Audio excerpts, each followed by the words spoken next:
Welcome, welcome. What's up, y'all? My name is Alan. Welcome to our first episode of The Table. Um, and we are joined by five lovely guests. I'm going to go this way and have you introduce yourself. Hello, everyone. My name is Portia. I am 33, and I am in a happy and loving relationship Yeah. with a woman. Yeah. My name is Latoya. I am also 33 years old, and I have been married to my husband for 7 years. Peace. My name is Jada God 7. I'm 47 years old and been in a relationship with my lady for 10 years. Wow. My name is Jasmine. I am 32 and my relationship status is pending. We're going to come back to that. Go ahead. Well, hey, you guys. I'm Asia. I'm 28, and I'm a single Pringle. I like that single Pringle. Cute. Yeah. Right. You're young.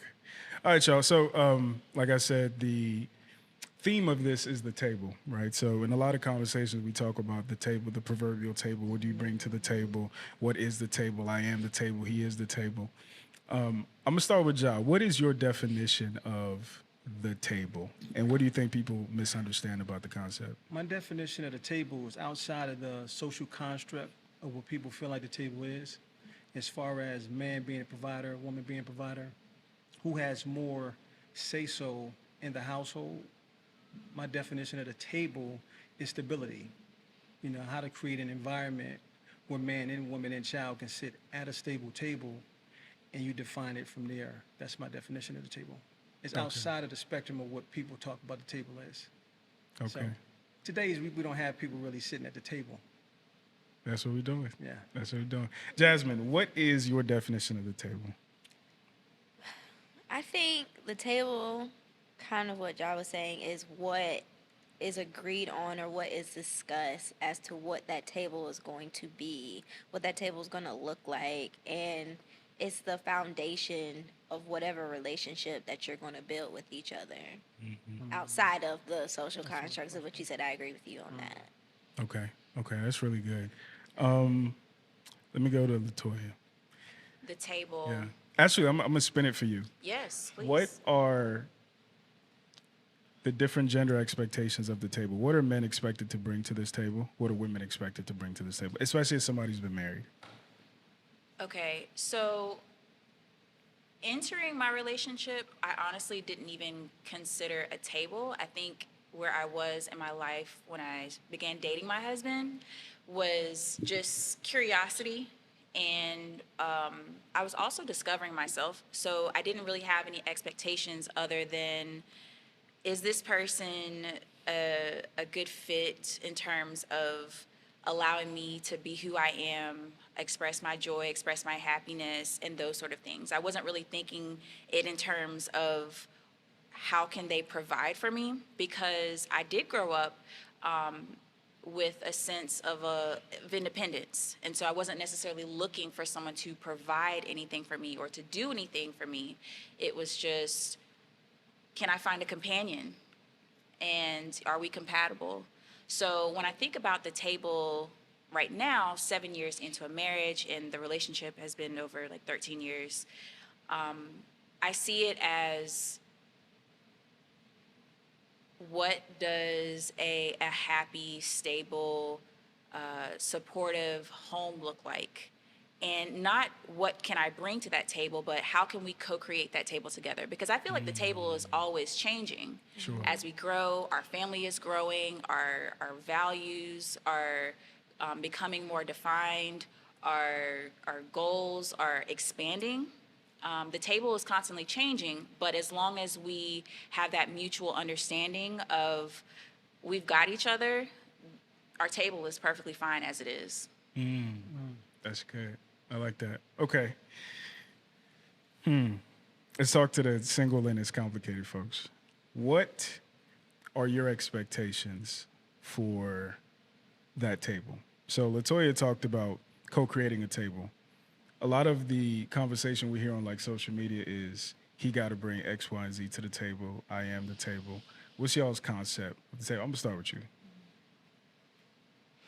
So with what you just said, the question being or the statement saying he has to bring X, Y, Z to the table, to me that means that the table in some sense already exists. And I think like I'm not gonna lie to you all. Like I'm not the one that says, "Well, I am the table." Like I don't know. To me, in my head, it's what do we both bring to the table. So to me, I guess I'll look at it as the table is like a foundation, but what do we bring collectively to it? And really the question is, what do we want to bring to it? Because there are things I think we bring things that we don't even want. If we're bringing ourselves, I guess, like figuratively speaking to this table, sometimes you can bring your traumas. Come on now. Sometimes you can bring unhealed pain. So I think that's something to consider, like even when we throw that out there, well, I am the table. Okay, are you a broken table? Are you a repaired table? Are you a refinished table? Are you a new table? So I think there's so many things you can bring to that, but it just depends on how you look at it and how you really truly look at yourself as an individual. So for me, I would love for the table to be like a foundation. And you got to think about it. Like even back in the day, they said like, the man brings home the bacon and the woman cooks it. So like, is the man bringing what's being provided on the table and the woman's preparing it? I think there's just many ways you can look at it. And I guess for me, like I said, I want to look at the table as like a foundation, but I want it to be, it may be like you said, an ever-changing table, because we're going to constantly evolve. And thinking about just tables in a sense, how they look, their aesthetic, their cosmetic. We constantly change out furniture and different things like that. So how do we want this table to look 10 years from now? So that's just my thought on that. I don't know. That's real. It's just really, I don't know. It's really, it can mean one thing today. I like how you broke the tables down. Yeah, like, cause it's very much so real. Like we don't, some people, they get their furniture from a thrift shop. Some people find a dumpster dive and they get a table. So it's just like, in what phase are we buying this table? True. We might not be buying the new table because right now all we can afford is the table that's the hand-me-down. But what will we do with the table that's been handed down to us? And then when we get to a place where we can buy the table, which kind of table do we want then? And how do we want to set it? So I think it's really, really how you want to look at it. How you want to set the table. Yeah. That's nice. I like How do you want to set it? So I like to add to that though, because as I said, I'm pending. So as I'm pending, I'm learning that growing up, like for some people, you have this idea of like, I'm gonna get married at this age, I'm gonna have kids at this age. And where I am in life, I had those expectations where they were completely like torn down, and it was like, new canvas. What you gonna do? Same. And so now that I'm in this era of dating, because dating is different today, now it's like you have to be like, okay, I have this expectation, but is this really what I want? Like, or it's like, should I unlearn this expectation according to what is happening to today?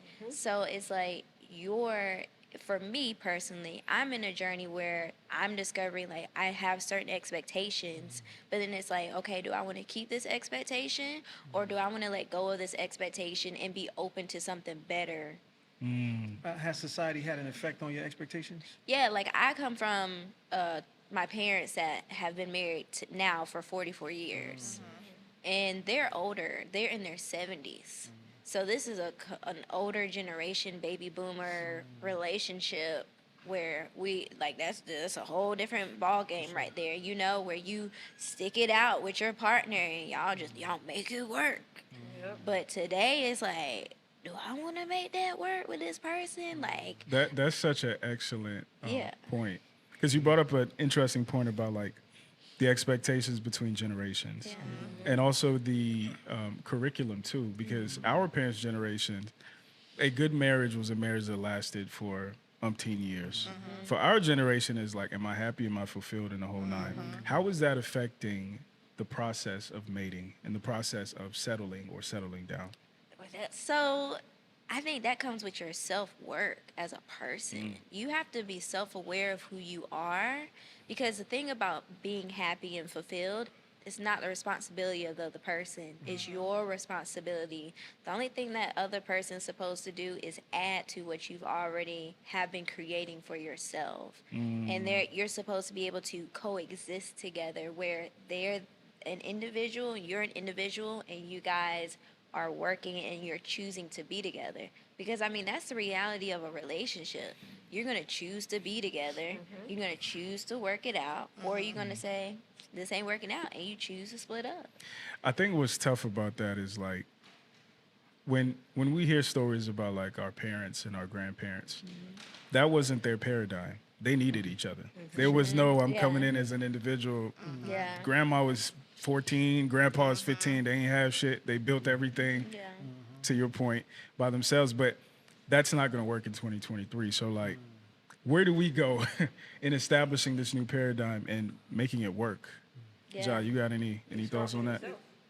It's interesting because when you said that a person comes to a relationship and they have to come to the relationship with fulfillment inside of themselves, and the other person doesn't have to contribute to that fulfillment, I actually feel like it's the opposite. I feel like partners should be chosen based on fulfillment. So if you're looking for someone, you should be looking for them in a manner of fulfillment. Like, what do they bring? You know, what is their character like? You know, what are they studying? What are they learning? What are they spending their time on? So that you can pretty much examine them before you even step into a relationship with them to realize whether or not they're going to have valuable assets. Because a lot of people, what they do is they lead with their careers. They lead with their financial status. Then that gets old. And then you're left with fulfillment with the person. But if you get in a relationship with someone that never brought you fulfillment to begin with, then the only thing you're stuck with is children, bills, right? And it goes out the door. That's why most relationships don't last today. But when how should I say, when you say people are led by what they do as far as their financial status and stuff like that, that's a small group of people, because I don't identify that way. How I identify is, though I do have a business, right? In that, I'm trying to maintain my peace. So while I'm doing all these different things, it's like, are you just watching me struggle, or are you there and saying, how can I help you, and how can I support you where you are in your journey right now? Because I think of it as, if I had a family and a partner and I lost all of it, who would I be? Like, would I be able to know who I am as a person at the end of the day? Or would I be like, my identity was in my kids, my identity was in my husband, and now I don't know who I am, and I don't know what to do with myself. That's how I view it. I think that's what makes relationships so difficult today. And this is why, sometimes I get upset at old people, because grandma never had to think about that. Yeah. Right. And a lot of the anxieties that we have about even, what if he leaves you tomorrow? It comes from grandma. It comes from her staying with the man that really didn't love her, really didn't like her even, but she had no other choices. She had no marketable skills and the whole nine. And this is why I think this conversation is so important, because the old folks would tell us, just do what we did. But it's not going to work in 2023. No, it We don't doesn't. we have more options than they did.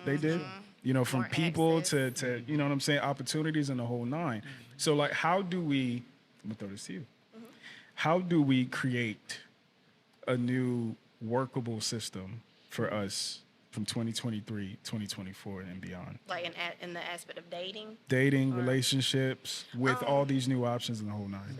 So one thing, like, as we've been discussing this, I think one thing that I'm thinking about is, do we date to purpose? Because I think purpose is something that we're driven by nowadays. Like you were saying, back in the day, grandma stayed with grandpa, even though grandpa had like 2 other families on the other side of the city. Grandma stayed with grandpa because she didn't have a choice. But grandma also didn't have a choice to live out purpose or to fulfill a dream, even have a dream. And nowadays, like, we have that right, we have that privilege. So something that I'm thinking about is like dating to purpose. And I feel like sometimes it can be like we date, well, as a single Pringle, dating where I am right now. But what it, like when I elevate, It gets Am I harder. like, am I gonna find what you do now attractive, or am I going to find like, am I gonna not even what you do? Am I gonna find your mindset attractive? Is your mindset even going to push me to greater heights than what to what I need to do? Like, do you speak life into me? Are you supportive of the dream? Are you jealous of the dream? Are you jealous of me? So it's, I that's it. think dating, like, that's why I say now, like, my approach to dating is, okay, Asia, like, where do you want your life to be? The person that you're dating, are they speaking life to that? Are they taking away from that? Can they even see that? Because I feel like as a woman, I want a man that's a visionary. Like, I want a man that I can tell him an idea and it's like, okay, let's put a business plan to it. Here's some action. So I think that's something to consider. Like, what is your purpose? Like, what brings you fulfilling? Like, what do you want to do in the earth? And you date someone, and I mean, I don't want to say just particular to that thing. Like, I sing, but I don't have to date like a singer. I don't have to date like a musician, who can speak to that creativity. You know what I'm saying? Who can speak life to that.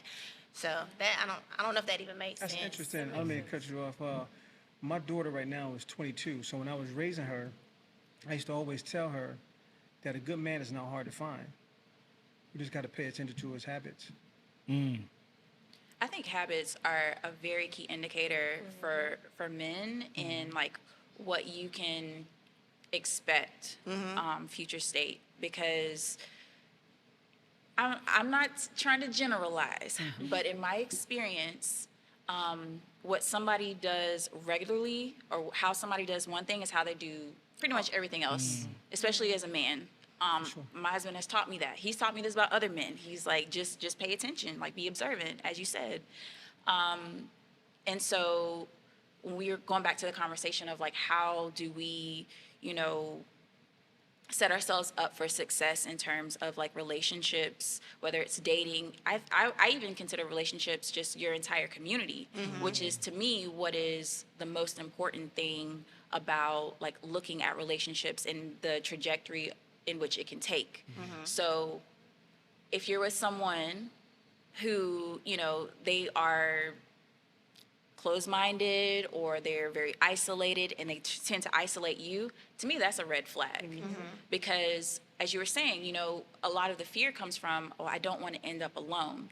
Well, if you're with someone who is a lot more collaborative in the sense in that they have a community, they have a village, they encourage you to build your village, they encourage you to go after your dreams and make connections and collaborate and network and do all those things. To me, that's someone who is thinking more broadly in the sense that I don't necessarily want to be your everything for everything, but I want you to have exactly what you need. And to me, that's key, because what I feel is missing with relationships these days, even as a married woman, is community. We don't have that sense of community as much as we used to, I feel. And it's because we weren't really taught that either. I think the pandemic has a lot to do with it too. If we kind of isolated ourselves and we're kind of fearful of like being around people and just all the negativity that comes up from groups of people and things like that. Community mindedness is something that I feel will help save relationships, so that you don't put the pressure on just one person to be that everything for you. And being in a community of people that will be honest with you. Absolutely. When I was dating, I dated someone's potential, what I thought they could become, or what I saw, what I wanted them to become. And I didn't date intentionally. I just was out there thinking about what I was the path I was supposed to be on, and the trajectory that would lead me to my best. This is as good as I can get, the whole settling down. But when I realized I didn't have to truly settle, and to Jasmine's point, started getting me together, fulfilling myself, and started chasing me, then my relationship found me. I stopped chasing the potential and the hope, but I chased me and tried to figure out what is it that I wanted and what did I need. And when I started doing that, it exuded from me. And what I needed and wanted found me without any provocation, any extra energy or help. Yeah. And I mean, like, y'all, it was like that night and then 3 years later, boom. But I had to understand that you can't date trying to figure out who you want somebody to be. Who you can't date because you need this person. You have to date with the intention of ensuring that they keep you true to being yourself fulfilled, but also, to your point, they're fulfilling you more and bringing more to you. So your cup is already full, but they're overflowing it when they come into your life. I feel like a relationship is a service to one another. Absolutely. So if you have the mindset to service, then you can win in any relationship, whether it be your spouse or just friends in general. What do you bring it to the table, right? Should be service. Because when you approach things from a service standpoint, then your whole life change. Yeah. It elevates you because you're not looking for things with your hand out. Like, I'm not going into a relationship looking for this woman to, What you can get. yeah. Yeah. I'm looking to serve. Transactional. How can I serve? So Yeah. the point to the conversation is a lot of men today lack provision. They don't know how to provide for their woman. They only know how to provide financially. That's the case. In most cases, that's the argument. But in most cases, you can provide for a woman financially, but she still can be broken internally. So how do you heal that? You got to elevate her. How do you elevate her? You have to show her different paths. You got to get her in tune with things that's outside of the normal conversation. Because when you start having those conversations, then you see her elevate, and then she carries herself in a way of what they would consider to be your likeness. So, like in my relationship, my woman probably can she can say my sentences. Because she's been around, she knows verbatim what I am and not going to get into. So a man's provision is not only solely what he can provide financially. I feel that's the smallest piece of a relationship. Because like you said, the table can change. What if that man runs into a struggle? Who's going to be at the head of that table? Is he going to be looked at less than? Yeah. See, so those particular things, because if you're in a relationship with a woman, you say, look, babe, I got this business venture. It didn't work out the way I thought it was going to work out. So all the capital is gone. Now she has to step in and provide financially. As a man, that's going to hurt your pride if you always lead with your financial game plan. If you're able to let her take the seat and let her drive and say, she's going to be like, baby, I got this. Figure it out. That's a different conversation versus beating you down saying you're less than a man because you can't do what you used to do. And those are the conversations that's had in the average household between men and women. And that's why women look for men to provide financially versus spiritually and emotionally today. I'm glad you mentioned that though, because that's something that I asked as a single woman. I'm not there yet, but there's a possibility. Would you be okay if I made more money than you? For sure. Would you be okay? Would you feel resentment? Would you because for me it's like I may not always be making more. You may be making more, but when we become one, that's what matters as to how we're providing as our whole family together. As long as you're not taking advantage of me and our money and what we've built, then it's like it doesn't matter. Doesn't matter. You know what I mean? It's just like, so it's like, are you going to be confident enough in yourself? Are you doing your self-work so that you feel confident enough? Like, you're like, yeah, my wife makes more money than me, but you know what? Hey, Why do you think so many men struggle with that? I think some men, I think it's a matter of how they're raised. There's that standard of you have to be your provider for one. It depends on how old they are today, I think. There's a different generation today. Okay, let's say our age, like 30, Millennials? Yeah, millennials. Yeah, I think that comes with you're supposed to be a provider. If you're not this, that, and the third, then what are you doing with your life? If Money you're- is power. Money is control. Yeah. Money Yeah. is Glad you what brought that up. makes a person. Right. And when you have that mindset, then the man, if he does not have that financial piece where he's greater than, then he's no longer in control. He loses head of household because what they say, she's wearing the pants now and she's the one that has it all because she makes the most money. To play God's advocate for a second, do you feel like, this is back to you, Jasmine, do you feel like from a man's perspective, there are certain characteristics that come along with a woman who quote unquote makes more? Do you think there are some perhaps emasculating characteristics that she embodies? So it's not about him being insecure, it's about her being domineering. Do you feel like there's some something to that sometimes? I think there's some women that are like that, yes. But I also believe that it's fabricated in the man's mind that he equates having a certain financial status to his worth. But do you think it's also fabricated in the woman's mind that it equates having a certain level of submission to a man being above her, a man being more larger than her, whether financially, physically, emotionally, or not? I think that comes with discernment because at the end of the day, if he makes more money than me, please know that I'm trusting you to be in a position where I know you're not going to take advantage of me because you make more money than me. That's a conversation to be had on that. But there are some people that don't talk about that because that's all they do care about. All they do care about is being provided for and having money. So the conversation is not even there, and the man's just doing whatever. And as long as she's being provided for or he's being provided for, they don't need to have a conversation on anything. Okay, let's take it away from finance. 'Cause Okay. I was I gonna think say, it'll be vision is it'll be money. easier to look at Yeah. it this way. Like, do you think most women would be comfortable dating a man who's shorter than them?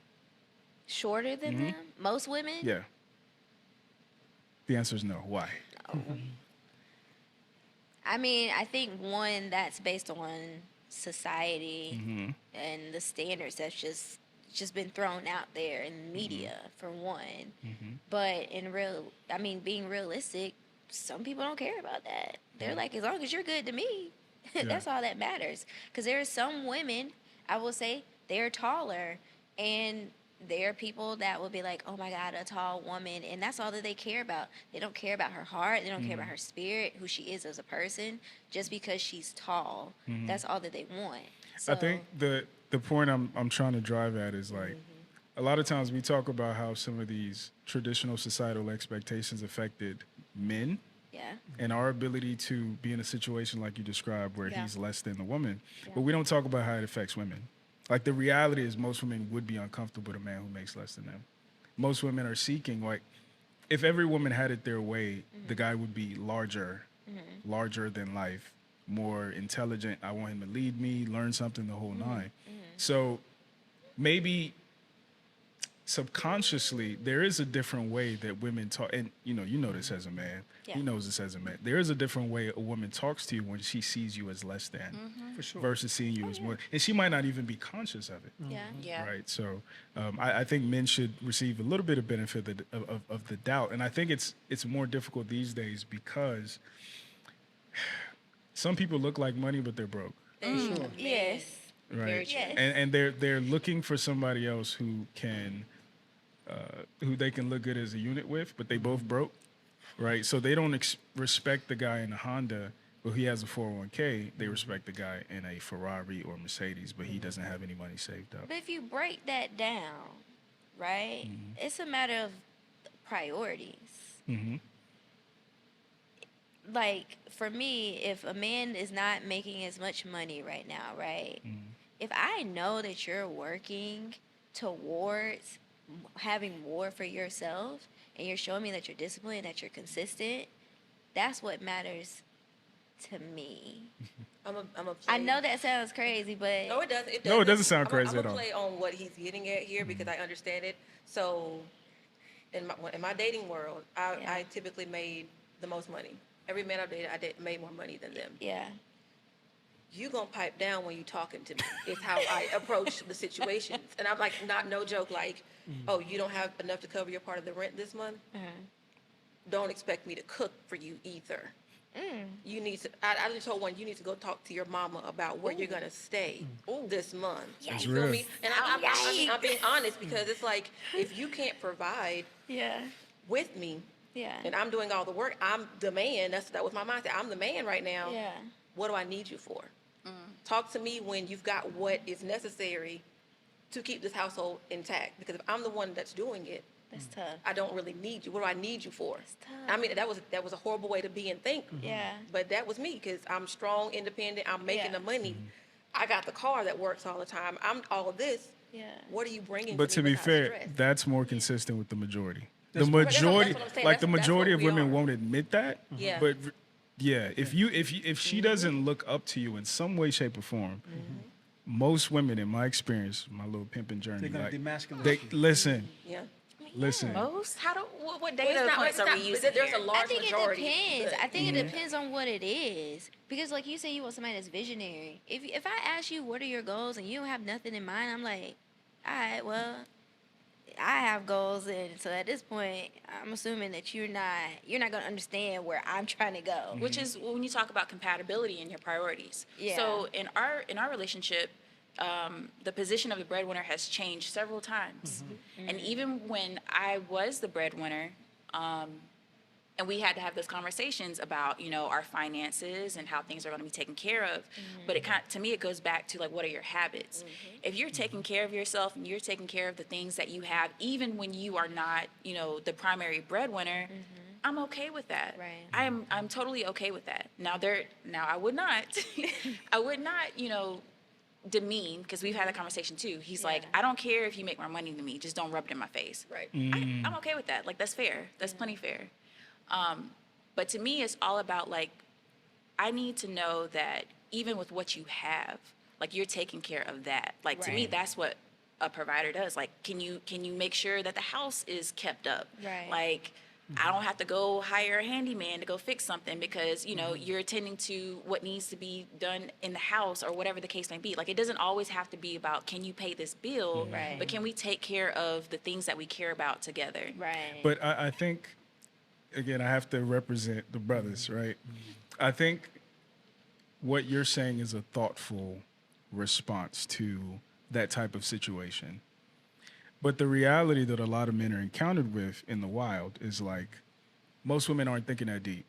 Most women are, oh, you're shorter than me, oh, you're smaller than me, oh, you make less than me, you're less educated, But that's a So we can- projection. right, Just- we can that's a- give you that's a thought process, but it's also unfair to say that it's most women. Yeah. And the fallacy that comes into play is that, oh, I have to become what she wants.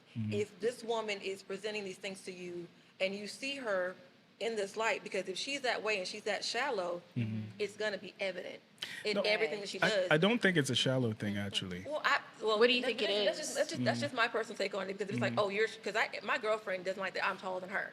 Like, it's just, Yeah. it's just shallow things that don't really matter. But if those things are like what plays into what they consider to be, I guess, what they consider to be important, if it's they're non-negotiables, and you as a man are uncomfortable with their non-negotiables, why do you pursue and Right. chase those things? Because men will fuss and complain about the expectations that women have put on them, but then you go out here and buy this charger that you got a 38% Yeah. interest rate on, and you get these shoes that are 38, $200 and $300 on. That's subprime credit. I used to work in it. I know about it. But you go and do these things to put out this image of that you have these things so that you can get these women. Yeah. You're setting yourself up for failure, and you're perpetuating this cycle that is causing women to want these things and need these things, and you're trying to live up to them, quote unquote, but you can't. So the vicious cycle is going to continue. Because that pressure is applied by women. But you don't, but pressure I can either disagree. bust pipes or it can make You dis- diamonds. No, So what I'm saying is you have to make that let me explain my point. distinction. Like you saying, a man is trying to go out and upkeep this particular image. Why is he trying to upkeep this particular image? Because of his own he's more insecurity. attractive. He's more attractive. He's more attractive to the woman at this point. Which woman? Which We're not talking Most about women. We're not talking about the conscious woman that's found their way. We're talking about the average woman who looks for a man's provision. But can I just ask, I how don't agree how with is that. that pressure being, like, to me, how is the pressure being put on by the woman? I think it's just like that's a pressure you may be taking on yourself. Yeah. Because it's just like, is that what you're trying No, to because attract? okay, let me give you an example. When women are brought up in a household with their mothers who are single mothers, what type of conversations do you think they're having with their mother? Independence. What is the mother saying? Make sure that my mother was a single mother. Okay. And so I never knew my father. My older brother knew his father. My mom never disrespected that man to my mama's in my brother's presence or mine. But she taught me and my brother both to be strong and independent. We both had to learn how to cook, how to maintain a household. So there's this stigma of saying that when like you don't need no man for nothing, all this stuff. 'Cause my mama never dated in front of us. She had friends, but she never dated. But she never told me like men are bad. She never instilled in me this, oh, be independent, be by yourself. It's be independent, be ready, make sure you have it on your own, that you don't need nobody, but it's okay to be with someone. So all single mothers aren't out here trying to say you don't need get what you can from this man or you don't need no man. But that's the reality, though. Yeah. That's your reality. I think, but right. I think outside the context of like relationships, and that goes back to my first point about the dynamics changing, because the natural quote unquote traditional dynamics is the man is the leader, the man is the head, you follow his lead, right? And right now we're trying to renegotiate what that is. Maybe the woman's the lead, maybe the woman is in charge and the whole nine. And I think that's why it's so difficult for us. But since time immemorial, when we look at leadership, when we look to leadership, whether in the wild with animals, whether the president, I think I read something that said every U.S. president has been above the average height of his time period, right? There is something innate to the human species to look up to somebody we're going to follow. Like, I have to think you're better than me in some type of way for me to take your guidance. And in a male-female dynamic where the truth is women are still looking for that. Even what you said about, I want somebody I can learn from, I want somebody I can look up to. There's still that, whether it's a literal look up because he's taller or look up to because he knows something you don't. There still is that expectation that he is bringing more to this proverbial table than I am. And he's going to help me multiply the things that I'm bringing to the table. He's going to teach me stuff. You know, I can learn stuff from him, just like you said. He could help grow my business. And these are still expectations if we're being honest. I have a question for the fellas at the table then. So what do you feel women should bring to this proverbial table? You want to go first, John? Yeah, I'll go first. The divine presence of her love and nurturing is first. Because if she has that, then she can lead the household, right? She can take constructive criticism without being argumentative. So if a man is coming in and he's being the leader of the household in a way where it's not disrespectful, but it's leading, and she doesn't want to listen to the lead, and she's more of the type of woman that is very dismissive to his lead, then she should lead first with the love and nurturing and the ability to be able to listen to the guidance. That's first. Can I ask a question? Yes. Okay, and the only reason I ask this question is because when I was younger, I would always hear, Asia, you're going to have a really hard time submitting to someone. Oh, Lord. I used to hear that all the time. But just like listening to what you said, like when you said argumentative. So what if, like, what she's saying isn't to cause an argument, but just to provide a different perspective? Like, what if what she brings can be like, hey, like, the way you're doing it is great, but what if we looked at it from this angle also to cover this base as well? Because I feel like sometimes, like, I feel like I've been said or maybe labeled as combative and argumentative, and it's like, I'm not saying, like, in me providing a different perspective, it isn't saying that what you're saying is wrong, but it's like sometimes if you're only looking at one part of the picture from this one angle, and I'm looking at it from a different thing, we can be looking at the same thing. Like even this cell phone sitting right here on the table, the angle in which I'm looking at it, I see that the time is 9:29. If you look at it from a different angle, you're going to see something totally different. So it's just like, what if, like, in a loving way, in a nurturing way, would you consider it argumentative or combative if she says, okay, well, what if we did something like this? Or is that, because you were talking about leading, and she brings her nurturing presence and take and listen to the lead, but what if she tried to add a little, something? Let me jump in there because I want to answer your question too at the same time. So I think, you know, whenever I think of like gender dynamics, I think about it from like the perspective of children, right? And I've said this on the channel, like men teach their children how to survive, women teach their children why to survive. So I think what a woman brings to the proverbial table is perspective, to your point, right? Now, with that being said, like a world without women, like men would survive, but they wouldn't want to. Like just rudimentary, they would survive, but it wouldn't be a world worth living in, right? And that's because women give life color. Like you ever seen a single dude, like he got a couch and two things in the fridge and we comfortable with that, but the woman comes in and turns that into a home. You know how dress. Exactly. Women make us better. That's the reality of it. Now, with that being said, I think some of our sisters who are struggling with the argumentative, combative, it's all about delivery. And unfortunately, That's a what I lot was of gonna say, our, for sure. our women have had to assume a masculine disposition, a Yes. masculine posture, because you've had to protect yourself and provide for yourself. And over time, what's the saying? Pressure's made for shoulders, not hips. Over time, that makes you calloused. For sure. And it gives you insight into why dudes are the way that we are. Like, we're not emotional the whole night. You have to be that to move through the world, to bust through walls. Your knuckles have to be rough, right? And then when women experience that, it makes you a bit more like a man. So when you meet a man, he's not going to gel well with you because you're another man. Now, if he likes men, then that might, or if he's a more submissive, more effeminate man, then there might be some synergy there. But if you meet another man with masculine energy and you come in with masculine energy, you don't know how to, I'm talking about from the delivery of your voice to your presentation and the whole night.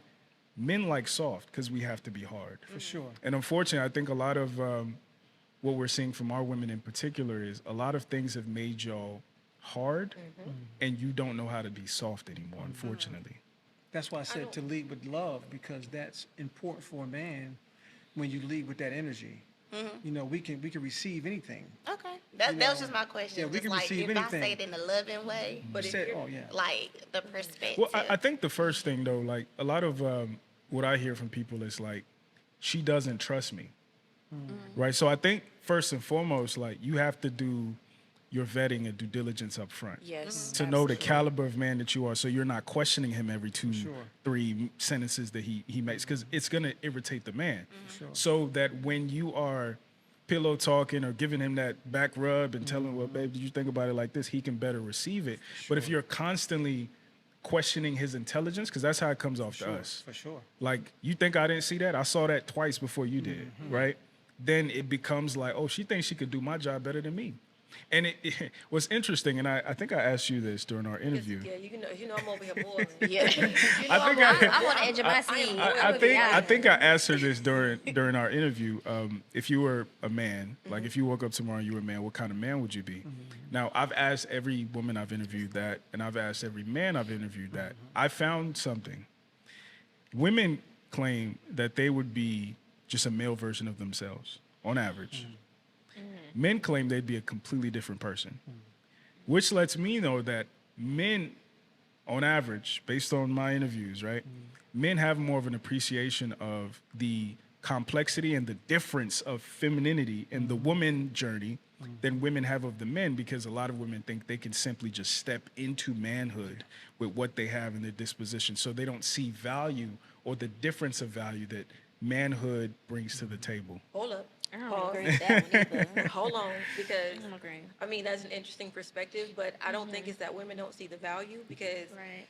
a couple of men that I've dated before in the past have told me that I didn't need a man because I was a man. And it wasn't because I was demeaning or all of this, it's because I'm going to have those conversations with you. I've never been one to just let someone blindly lead me. And that is not, that's probably out of my survival mode, out of me having to do what I've had to do to make it most of my life. Yep. And I was always unapologetic about it. And the men, for me, that a man that wanted to be made to feel like a man bothered me, because that's not my duty.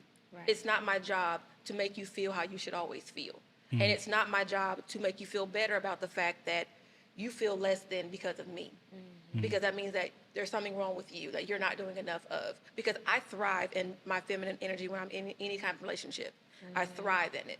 So if you're doing what is necessary to bring it out of me, you'll reap the benefits of it. But No, go ahead, but finish it. I'm not No. going to, it is not blindly given when you are a woman that has had to delve in that masculine energy. Correct. And in this world we live in now, you're either going to be overtly extra, sometimes X-rated feminine, to the point where it's uncomfortable, or you do have to play in those masculine spaces in order to have a seat at the table. You know what I'm saying? And as a woman who, like I said, I've been on both sides because I'm in a relationship with a woman. I understand now that I still have my masculine energy. It hasn't changed, but to your point, where how the delivery of things changed, where a man would tell me, "You just want to be the man," my girlfriend told me, "You need to let go of the weight." Where a man tells me, you know what, you just think you all that because you're making all this money stuff. Where the woman tells me, "I understand what you have and what you've done, but that doesn't make me any less." So men as a whole need to learn how to get out of their feelings when it comes to these things and not expect the woman to create the safe space for you to delve into maybe some of your feminine energy as a man and let the reins down. You have to understand that you do the work first to create that safe space for yourself. And then when you are doing what you need to do for that woman, it's going to naturally occur because our feminine energy comes out naturally, but you have to make it come out. Correct. Can I just say one thing? I'm Yeah. gonna come to you. I'm Just gonna come to you, then I'm gonna just come to super you. But quick. real quick, you contradicted yourself Where? I was listening. I'll go ahead. Okay. because you said that it is not the woman's responsibility to make the man feel like a man. It's not, correct? We agree. But then you went on to say that, and you compared your girlfriend to men in the past and how she has taken on the responsibility to make you more comfortable to be more feminine.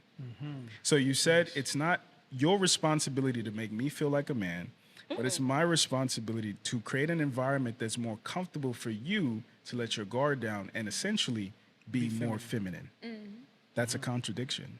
So when I say that it's not for myself to make you feel like a man, you should feel like a man, no matter what. So when the thing, because again, in a relationship with a man, for me, I'm doing the things I'm supposed to be doing. But because I'm working late and I may not be able to make dinner, you're upset. This is my experience, not everyone's, but my experience. You're upset about that.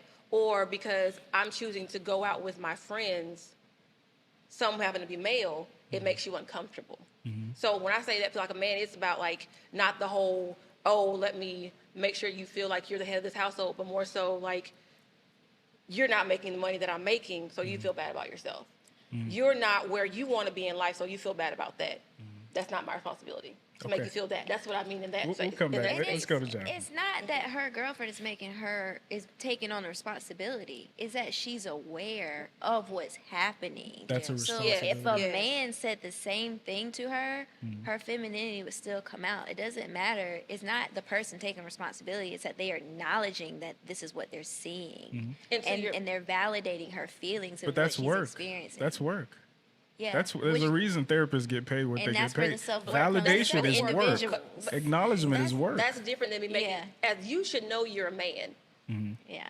But you and- should know you're a woman. I 100% do, and I've never given off anything less than knowing that I'm a woman. The point I'm making by comparing men I've dated to my girlfriend is the fact that she knows she's a woman.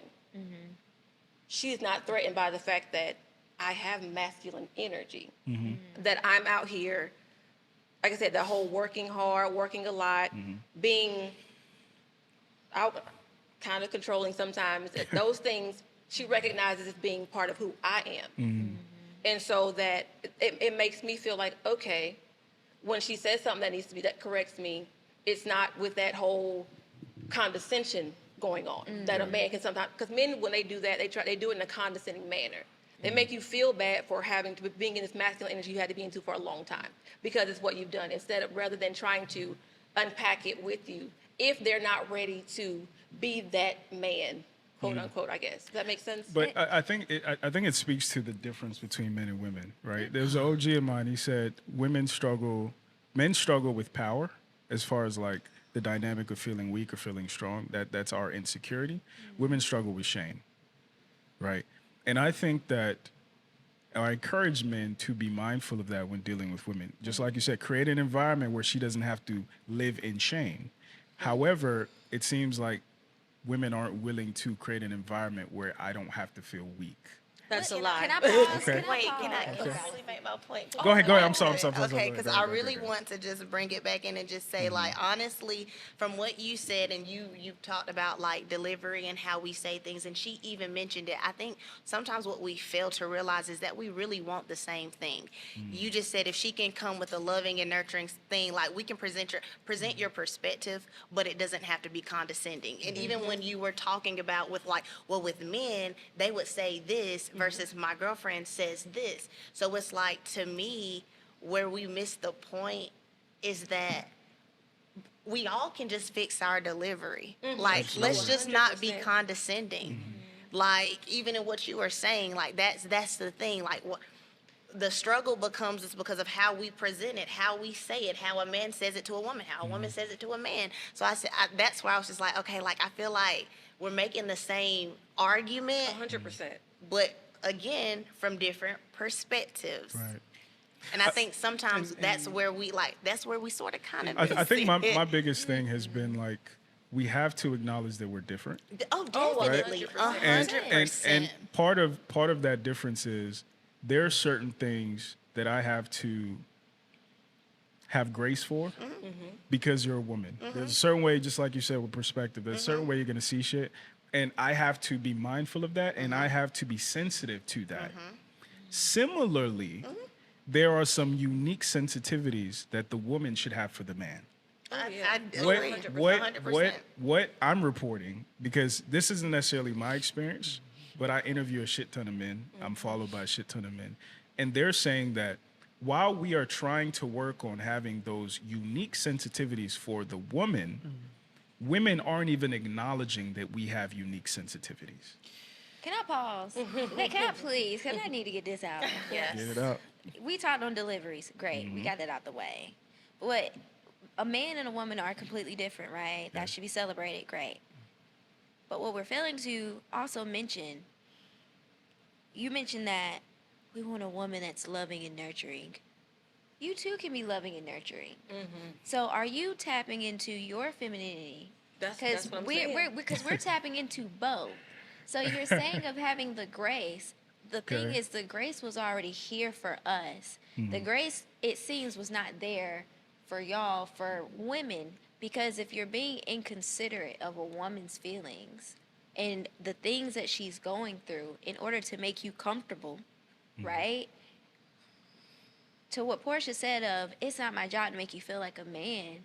Where did you do your work for yourselves? Maybe mama was not there to do that for you. Maybe dad was not. So where have you taken the responsibility and the accountability of yourselves where you have done that work for yourself? Because at the end of the day, you're going to continue to project and you're going to have these perceptions of what we think when in reality, we're actually nourishing. We're going to nurture you, right? But if you don't even nurture yourself, how are you going to come to me for your nurturing? We're supposed to bring it on. We're supposed to bring it all for you, but you're not bringing it for yourself. And that's the fulfilling part right there as well, where you're doing your work in yourself. I think the unique experience that I've had with interviewing men and women is I found that women on average, at least the women I've interviewed, tend to have a cynical expectation of men.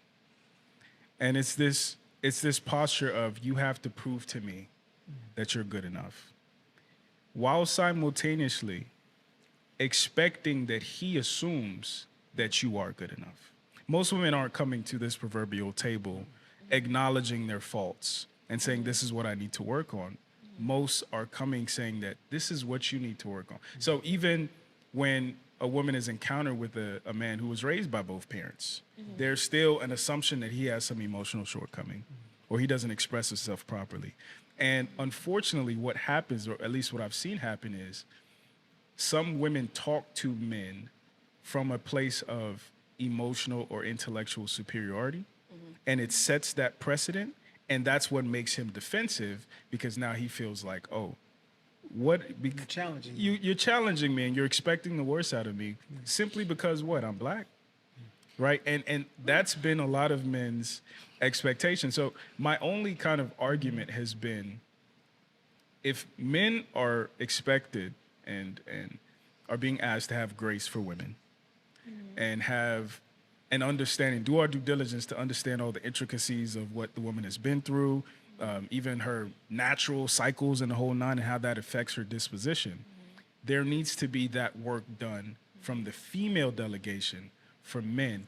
I'm hearing from men that that's not the case. Women are assuming that they've already done the work, but they're doing the work for them.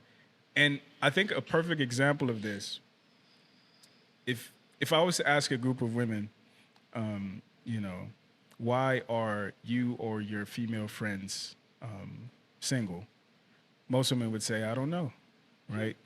Stacy's a lawyer, Elizabeth is a doctor, the other one owns a Brent is a business. CEO. You see what I'm saying? And as a guy, what I understand is, oh, your friends are great men.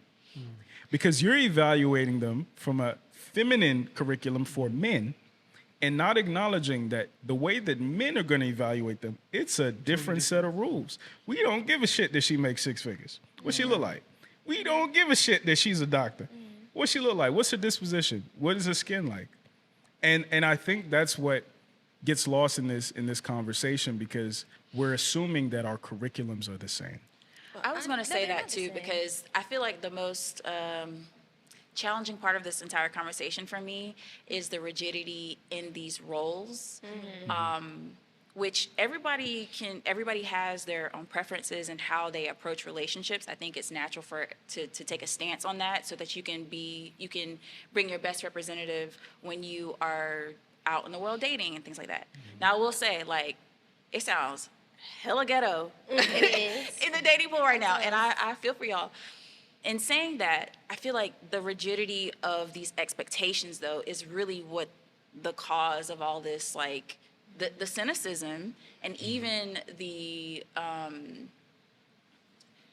what it sounds like is just, you know, men feeling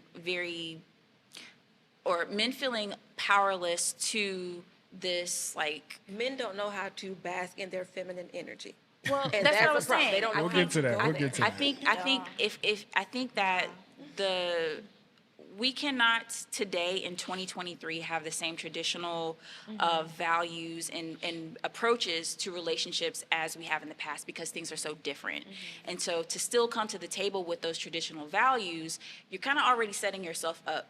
But at the same time, I think that expecting those values from people who don't even present that is also kind of like self-sabotage as well. Like, I mean, I don't, when you were talking about, like, the women in their jobs, I don't see that as masculine. I just see that as the way that they have expressed themselves in the world to achieve what they wanted. I don't necessarily think that's masculine. The point I was making wasn't necessarily saying that that's masculine. It was just a point of value system, right? So the things that those women assumed made them more valuable in the dating market actually doesn't move the needle for them at all. Sometimes it actually makes things more difficult. But that's the a problem. that's not the problem. woman's Some problem, men because like you're the saying oh, because he's a doctor or a lawyer, those are like those masculine qualities or things that you're saying. No. No, that's So not what what are you I'm saying saying. for that? No, what I'm saying is, unfortunately, I think a lot of times when we talk about entitlement, we talk about men, right? He expected me to give him some butt because he bought me some flowers, right? Okay. However, women also have a sense of entitlement. And some of that entitlement is, I am this caliber of woman. I'm entitled to a good man. I have this type of position or education. I'm entitled to a good man. And what that stops them from doing is considering some of the personality or character flaws that they have, because they're just leading with, I'm this and I've achieved this. I graduated from Harvard. I did this and I did this. How don't I have a good man, without acknowledging or even taking the time to identify the fact that you're terrible to be around. That's like You're not a, that's you know, like- you're not a good It's person. like taking a woman who's the CEO of a company but won't date the janitor. But let's be for real. What's the problem with what? But why? Because that's her preference, and There's no going problem in, with you that. know- There's You no know, problem. but There's you no know that's problem. her. That's what she likes. But it seems like it's a lot of what you guys want is for women to be more sensitive to a man. No, in- no. What I would say is there's absolutely, just like the Ebony K. Williams thing. I don't expect her to date a bus driver. That doesn't make sense. What I'm saying though is, if she then gets back on TV and says that, why am I not having luck with men? She has to look at herself. That's it. So my thing is, if you are a woman who's high achieving, high earning, the whole nine, should you date a man who's less than you, shorter than you, makes less money than you? Absolutely not. I believe everybody's entitled to their preference. However, do not expect to get what you feel like you're quote unquote owed. Because if you haven't done the work to even figure out what the thing that you want wants, if we want a certain job, right? I want to work for Google. I go on Google's website, I read the job description, I even try to see if I can set up coffee dates with people who work for Google so I can get a sense of what Google is looking for, because I'm not entitled to a job at Google. Similarly, what I'm asking of our more successful sisters is take time to learn what that guy that you claim you're entitled to actually wants, because you'll be surprised that the thing on your resume that you thought should have got you in the door, Google doesn't care about. And the thing that you might have been neglecting, the bit of experience or the bit of the community service thing that you should have done, that's actually what would have got you the job. And I feel like that's the disconnect a lot of times between. That's There's excellent, a but that can go to men. That can go for men too. Absolutely. Everything you No, said, that facts. was an excellent explanation Facts. of what is lacking. But if you took out women and put just men in there, it is both genders Absolutely. that need to do that. And like I said, I feel like men want to grab those men that are, not at the CEO and the lawyer's level. They need to bring themselves down and understand that, okay, if this is not what's wanting to pursue me right now, then I need to pursue elsewhere. And I need to stop expecting this woman to work on herself so she can be ready for me. Facts. I need to work on me so that I can be on her radar. She Absolutely. can see me. So it's like, excellent point, but It goes both that's ways. For people. It That's goes not both just for ways. men or Absolutely. women. It's for all of us. We need Absolutely. to do that. Let's go to her real quick. We're trained to look at it from that perspective. But when you train to learn something, guess what Yeah, you now can do? you unlearn it. Get trained to learn something else. I That's get that. it. I get that. But what I'm saying is that if the world has a view that if I'm a CEO of a company, right, and then a woman is attracted to me because I'm a CEO of a company, maybe she's a CEO, right? What I'm saying to you is no different from the celebrity realm. People date within inside of that particular realm, right? So what I'm saying to you is that instead of dating on those particular realms, why not date based on who's the best outfit for you? The janitor could be the best outfit, Right.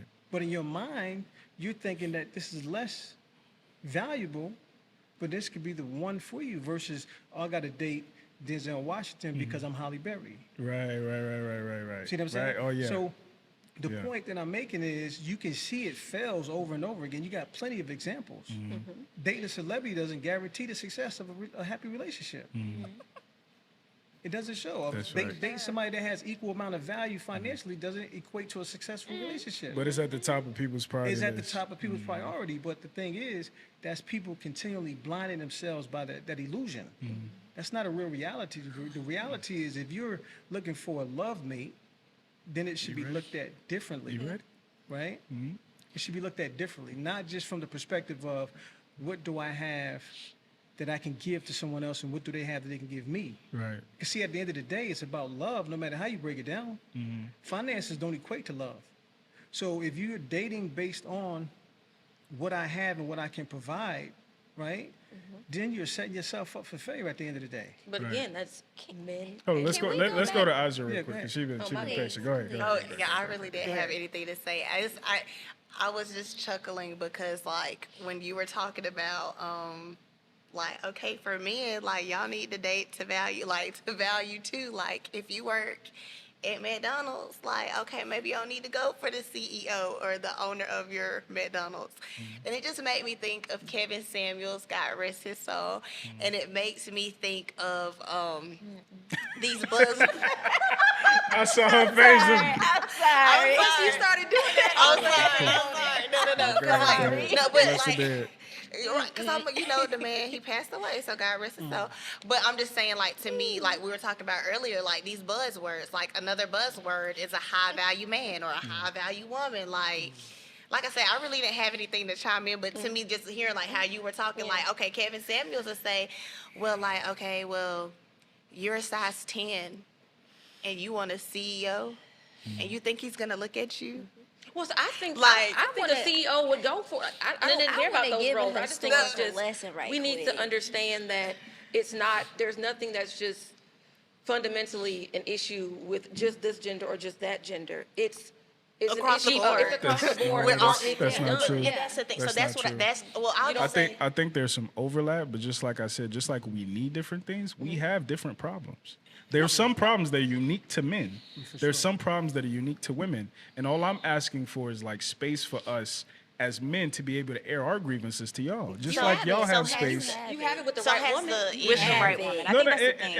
I mean, With the right woman, you do. on the macro, right? Because Okay. even in my experience doing what I do, there is a lot of resistance, and I think that resistance is based on women's idea that they are benevolent, right? Like most women say that they can be naturally feminine or submissive, and then they say if dot dot dot dot dot, which means condition, Yeah. right? While expecting that on our first date, I'm opening the door for you. If some dude jump out with a gun, I'm jumping in front of it. So it's like my masculinity, I said masculinity. That's My all right. masculinity, it should be initial, but yours should be conditional. And that's But one I of the think- let's back it grievances up. men have. But back can I it just up. say, I think that's just across the board. I think honestly, to be very honest, I don't think anybody on earth, like, unfortunately, I don't think we've sort of kind of grasped like unconditional or like conditional. And for me, I'm speaking from like a spiritual perspective. Like I believe that God loves unconditionally. Like if it says in the word, there's nothing that I can do that it will separate me from God's love. Like that means there's nothing. Like even the worst thing that I did to myself that makes me unlove myself, like to God, that's nothing. But to people, like we don't do like oh man, you made me mad. Like it doesn't mean I might not love you any less, but But it's I'm like cutting you out. right, like you made me mad. So I think that's just like a human thing. Like we hold ourselves like we are bound to condition. I just Yes. like Yeah. I don't think it's a bad thing either. I mean I don't either. know. I don't So I'm not either. saying it's a I don't bad thing, either. but I'm just saying like again I feel like sometimes we make the same argument. But we be saying the same thing. I'll say one of the unique things that men are concerned about, and put it that way, because men weren't the ones begging for women to become masculine. Women becoming masculine is a consequence of men's failings, women's circumstances, but men weren't asking for women to become masculine. With that being said, women now, to your point, are asking for men to become more soft and feminine and, as you put it, in touch with our feminine sides. Can I say Let me something? finish. When you done. Of course. I'm sorry. So with that being said, I think one of the difficulties, like if I'm thinking as a younger dude, like for instance, I use this analogy. Do any of y'all play guitar? No. Have you ever played guitar before? Attempted. I picked it up. Okay. One of the tough things about playing guitar is that it'll hurt the shit out of your fingertips. You have to build calluses over time to be able to play guitar. So with that being said, or use a pick, but if you really want to get good, you gotta, use your fingers. And with that being said, over time, your fingertips will become rough as hell. What's tough is women, this is a metaphor. Women are asking us to learn how to play guitar, but maintain soft hands. No. And that's, why do you say no? No. Because you picked up the guitar. Mm-hmm. Who told you to pick up that guitar? Mate selection. Who? Mate selection. Because we knew that playing guitar, again, using the metaphor of playing guitar, can differentiate us from other men and give us a higher likelihood to seduce women. So it's So- men that did this to each other. We're doing this we're peacocking, right? We're trying to mate. And we understand that what is going to help us become more successful at mating are things like size, attractiveness, status, money, the whole nine. So we go for those things, right? So the guitar analogy is just saying that if I know how to play guitar and Steve doesn't, and we both have the same level of riz, I'm gonna pull more than he does. But one of the consequences of me knowing how to play guitar is my fingertips are gonna be callous. Let me take it to the animal kingdom. Cycle. Let me take it to the animal kingdom. So like bucks, right? Bucks usually die, male deer or whatever, bucks. They die from arthritis. Why do they die from arthritis? Because they have big, massive horns. Guess what female doe select for? The man with the biggest horns is going to mate first. If our biological code is to mate, and we grow the biggest, most elaborate horn that we can grow in order to mate, but that thing is simultaneously killing us, that is the dilemma of a man. So in that example, it's the horns, but there are other things in our communities, whether it's, the gangster dude or the athlete or whatever the case may be. And I'm just saying it would help if women considered the role that they play in some of the things we do to seek your affection. So what are we supposed to do though? Give them To the be- grace that they want. Grace, that's it. Okay, but do y'all That's like, it. Because what tends to happen is women, and going back to the guitar analogy, you're complaining that my fingertips are rough without acknowledging the fact that I learned how to play for you. Now, can I When ask you a did you put question? that down? Yeah, ask you to like do that? in this case, did the woman ask, like the woman that you were interested in, did she said, like you went up to her and said, "Hey, what do I have to do to get with you?" And she said, "You got to play the guitar." No, again, And then you pick up the guitar. Again, and you I'm learn the I'm guitar. talking about on the macro. Okay, 'cause so I'm just I'm saying. using guitar as a metaphor, but this could go for some dudes in the hood, they No, turn to crime, getting money, the whole nine. Those are different quote unquote guitars. And are women walking up to individual men and saying that you need to learn how to do this? No. However, when we look at the men that are getting selected, it is the taller by guy. who? Like- by women. The Okay. majority of women. No, you guys create It's this the guy with comparison. money and the whole nine. You are pitting yourself up against these other men. You are thinking Absolutely. for women. It's a That is, cycle. you cannot expect a woman to give you grace for a situation you created with other men. And also, that grace part, well, you say men give women grace that women don't give to them. Women have had how many years of having to be graceful?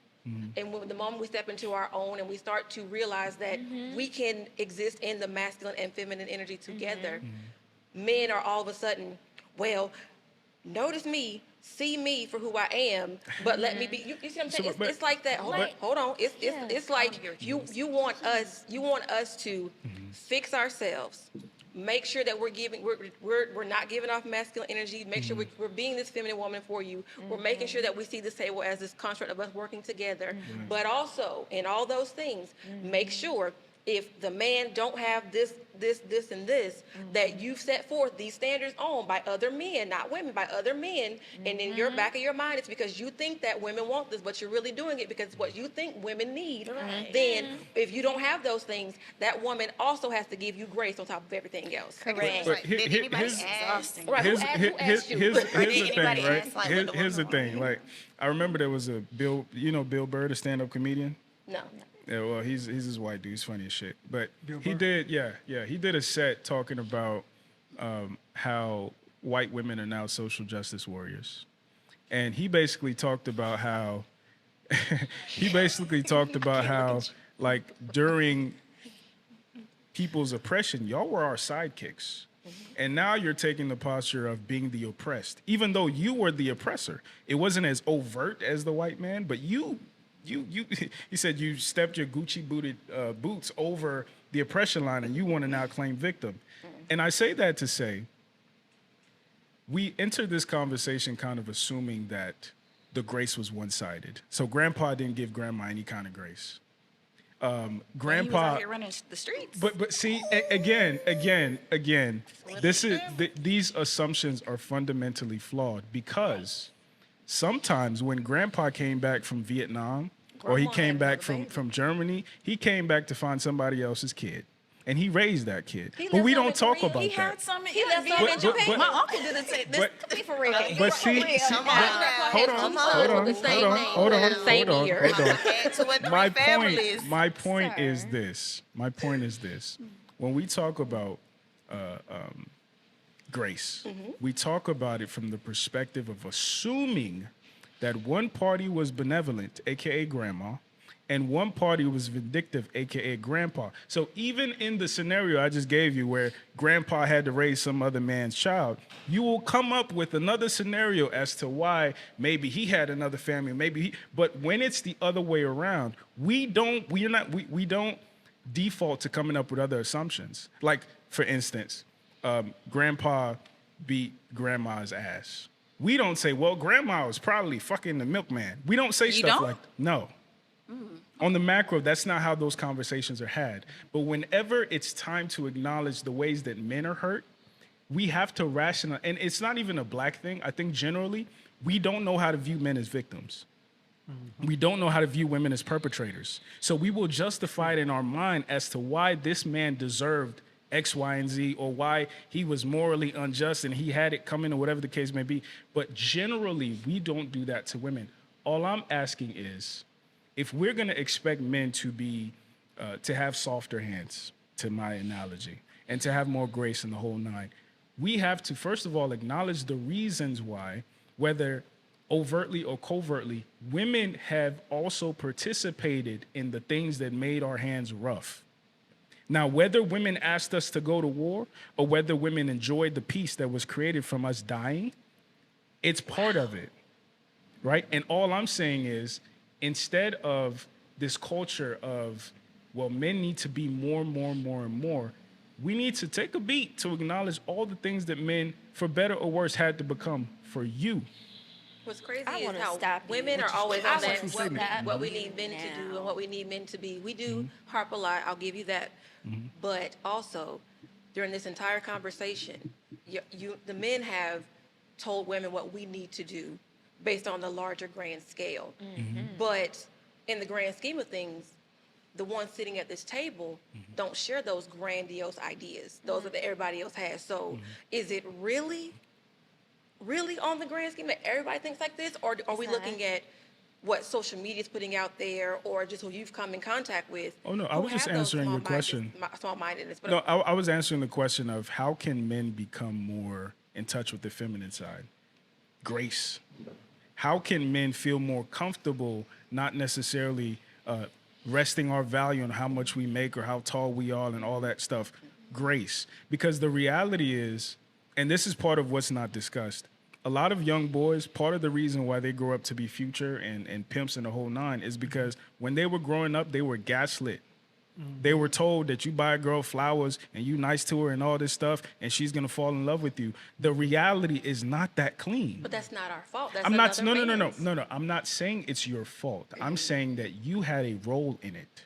So yes, it's the fact that their father wasn't there, he was a deadbeat, whatever the case may be. But a lot of these things were told by the mom. And the mom was preparing him to be a great man for a 30, 40-year-old woman without acknowledging what he's gonna see at 16, at 20. And that's all I'm saying. So when this guy grows up and he's resentful of the gaslighting and the doublespeak that he's heard from women, is valid. And he needs to be understood. Like you heard the toy scenario. Where women, the way they grew up, their toys were totally different from the men toys. Like the men toys, we played with Tonka trucks. We was always prepared to be in the workforce, to be the providers. The woman always played with the Barbie dolls. So they had this illusion of Ken and Barbie. This was a reality for women when they were growing up because they were taught to be able to look at men this way, right? So find you a Ken, right? That was the conversation in every household. Not mine. Can we be Right? Mine either. It's like where the generalization is coming Macro. from. We're talking about on a grand scale, because if you look at the reality, right?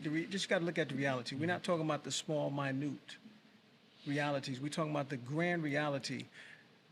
If you look at every conversation a woman is having, she's going to choose her mate by what? His status.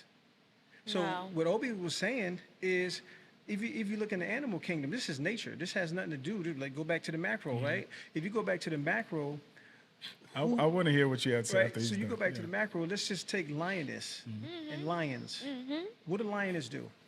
They hunt For who? their families. Who? The No. children. Their children. Who's eating first? The man. But it's the woman lioness- hunting for the man, Yes. right? She's hunting for the man. So how are we comparing? Okay, So I'm that's gonna what I'm finish saying. first. I'm She's hunting for the man. That means the man, he will help depending on the size of the, that needs to be taken down.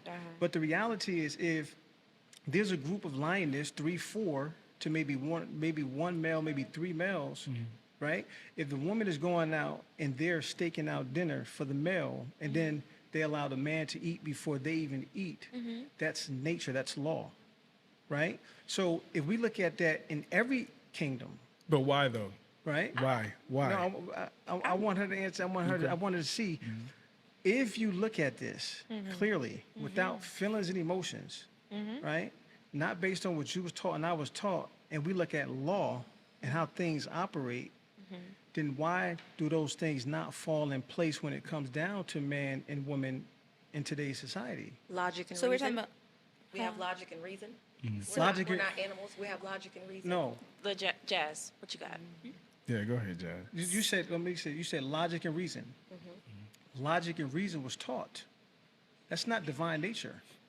Right, but So but logic animal and logic and reason can only come from curriculum. That has nothing to do with nature. So what I'm saying to you is, if I walk you to an end of a mountain, do you have to have logic and reason not to jump off of it? Yeah. Instinct. It's instinct. So it's totally different. You don't have to be taught that.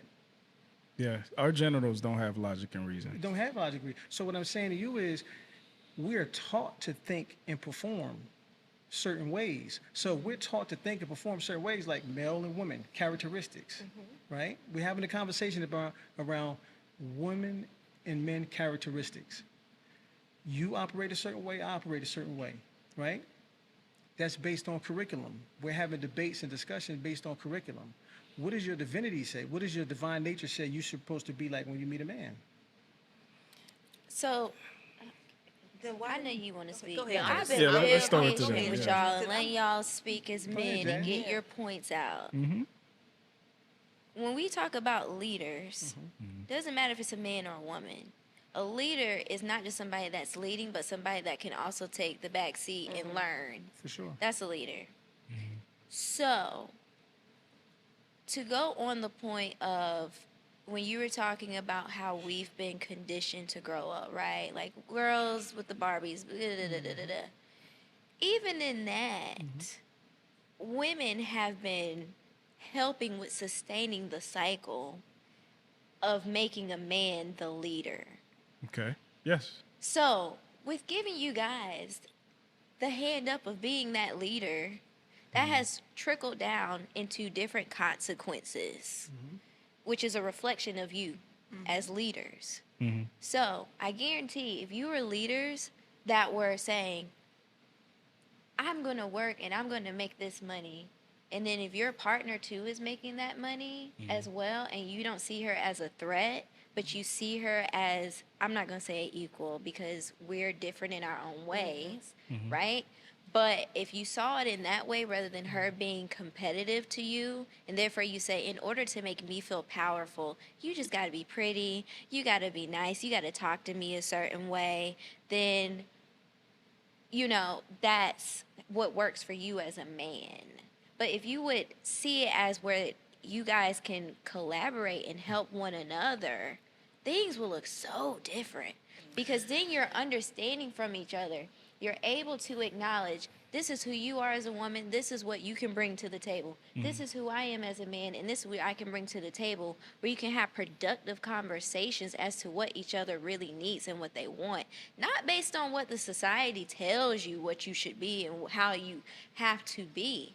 So a cycle has been created, which has created all this rigidness of now expecting a woman to make up for that rigidness that leaders that are male leaders have created in this world. When it comes to when we talk about, and I'm bringing this all together, when we talk about our grandparents that were together and they had to be together, that's because there were men that did not believe that women should be on their own, they shouldn't be making money, and that they should rely on a man to do so.